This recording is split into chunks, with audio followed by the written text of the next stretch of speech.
So, using TPM keys. Because the question of what do we use each TPM for, each key for and when, is complicated and detailed and really specialized, we're going to be covering that tomorrow. So here, we're just going to be covering the common technique of what does it mean to use a TPM key generically. So I talked earlier today about the fact that the endorsement key and the storage root key are stored directly in the TPM.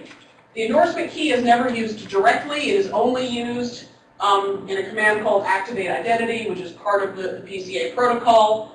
And you don't say use the endorsement key. It's activate identity. It's all it does. The storage root key is always in a predefined location in key storage. And other keys are stored in partially encrypted blobs somewhere outside the TPM. So in order for me to use one of those non-root keys, I need to load it into the TPM. What loading does is it decrypts the private half of the key and places that in the volatile storage of the TPM. The user then receives what's called a key handle that points to what location in that volatile storage the key is at. Key handles are then what you hand the TPM for any future command that use the key. It is important to note that handles are volatile. Remember how I said the TPM had pretty small storage space? If you are using a lot of TPM keys, as I said, this is not a scenario we've ever run into yet. A key may be removed if the storage is filled. A key may be removed on a reboot. It's supposed to be, but not all TPMs do. If you are running a high-level TPM service like Trousers, things that use the trusted software stack, I've heard that TBS may do this. I'm not sure. The TPM services want to do key handle management for you. So that if I'm writing an application, even if I'm doing a complicated database with 100 keys, I have a consistent handle that always means key X, even if key X is being cycled in and out of the TPM. What this means is that handle manipulation is a potential attack, because when I send a request to the TPM using a high-level service, the handle is getting changed anyway, so the handle is not like signed as part of the integrity protection of the command. Realistically, this is not an attack we ever worry about because if you try and use a different key, all it takes to break a handle swapping attack is using a different authorization value. Because the password for key A cannot freely be used with key B. So if you are worried about this for some reason, just go ahead and use different authorization values or different PC. Any kind of constraint on a key that differs between two keys means you can't do a handle manipulation attack meaningfully.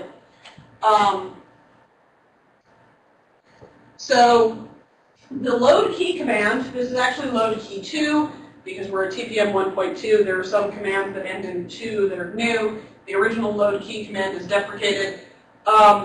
Takes 2 arguments, the key that you're going to load, which is to say a key blob, and the parent, which is a key handle. The parent is the key that's going to be used to decrypt the private half. Often, especially for keys that you're creating early, unless you're doing complicated hierarchies, the parent is almost always going to be the SRK for most applications we've seen today. The TPM will perform a certain set of integrity and sanity checks, making sure that once I've decrypted the key, it is actually the type that the wrapper said it was going to be, and all the integrity checks check out, and the parent is actually the parent of the key. Then it will load the key into memory and return the handle. One of the areas that we see people getting confused a lot is if I have a key that is PCR constrained and a parent that is PCR constrained, and the key that I'm loading has PCR constraints X, and the parent has PCR constraints Y. I will succeed in a load key operation if the current PCR values are Y, but not if the current PCR values are X. Because the loaded key is not being used. The parent is being used because the parent is decrypting the child. So, there you go. If you load a key whose constraints don't apply, that's fine. It just can't load them until they do. Similarly, you need the authorization of the parent, not the authorization of the child. This also does mean that if you want to play fancy games with ordering in a system, what you can do is create you have a parent key with PCR constraints Y. You load a child, you extend a PCR value. The parent is no longer usable. You may have just enabled the child. So there are things that you can do if you want to make sure time only goes forward by using PCR constraints and parents and children, because once the key is loaded, I'm not using the parent anymore. So the fact that its constraints don't apply is irrelevant. So this is a kind of special purpose thing, but it's something you can do even if you're not using PCRs for state verification. You can use it for this kind of timing. It's static. It's static. So is the software responsible for managing long-term private key storage, or can the TPM manage that? So as in, if I want a private key to be managed for like several months, can the TPM manage it, or is that part of the software's job? Where do you get the blob that you give to load key? That really depends on your application. In general, the software is responsible for it. Some TPM support software, like Trousers, does have internal key storage that can do long-term key management. Some, if you are working directly with a TPM driver, do not. Even if Trousers does it for you, I'm kind of paranoid. I like to write my keys to disk anyway, but I have talked to people who have used Trousers and just not even realized they ought to be storing the blobs themselves, because after all, Trousers just did it for them, and that was that. But it's really application dependent. The blob is outside the TPM. Frankly, this is the point that I say I'm the TPM expert. I don't care where you store your data. But some applications might want to say, we're an enterprise. We will always store it in directory X within our Windows system registry. Some places might say, we are a networked application. As part of the registration for our application, we want you to create a TPM storage key, and then you're going to send it to us.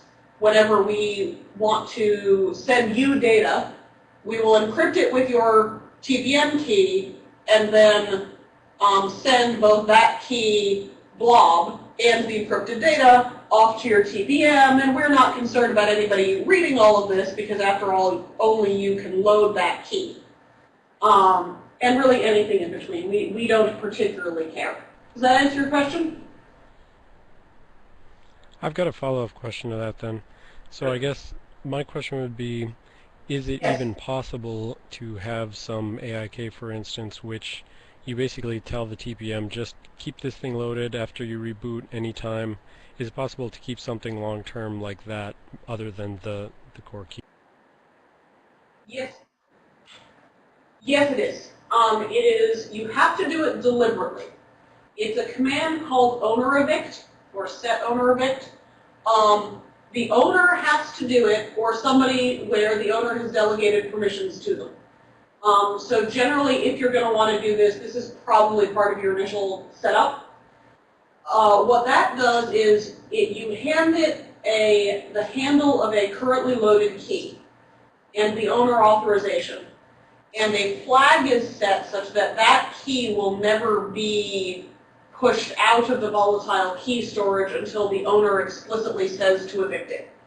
So if you are looking at scenarios where there's one key or a couple of keys that are all you ever use, and you want to make sure that they're always there and they're reliable, and you don't want to worry about the headache of tracking them, you can set them to be owner evict, and they will just stay there indefinitely. All right, cool. That's what I was wondering about.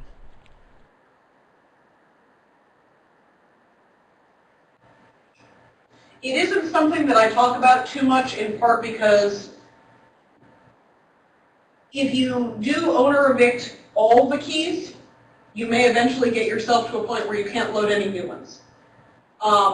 It is a tremendously handy thing to do if you are doing if for some reason you don't trust your disk, or you don't think you'll have access to your disk, or you're a low-level application that you want to keep the number of operations to a minimum, or you're worried about your users deleting your keys, but generally you want to do this for a couple of keys, not for 10. So once you've got a loaded key, you can just hand the handle as part of any other TPM commands. Most TPM commands are constrained as to which kinds of keys they'll accept. So for example, you can't call TPM sign with a storage key. It'll reject that as having the wrong type. Similarly, you can't use a signing key as a parent if I'm creating a new key. Every time a key is used, where you hand it the handle and the command says you pass the basic sanity check, that's when we check PCR constraints, locality constraints, and authorization data.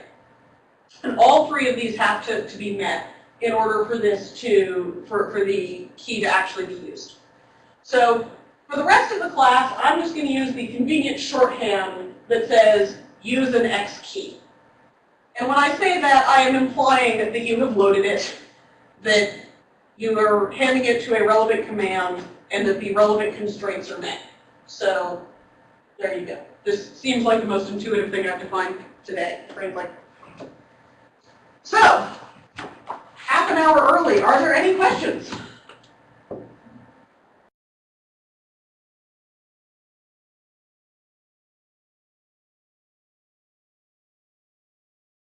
No? An AIK can never sign anything that does not come from the TPM. Okay. If you wanted to have an AIK with an X509 cert, Yeah. you would have to either certify it by that provisioning process approach where I take the public key and I hand it directly to the CA and say, my process is good, I promise you this is a TPM key. Right. Or you need to run the PCA protocol Well, I would and just have the format of the certificate you're returning Right. be X509. Oh, you can do that. Yeah, the TPM doesn't check the format of that certificate at all, Okay. which is part of why I So pointed out we're that gonna- it's technically a wrapper.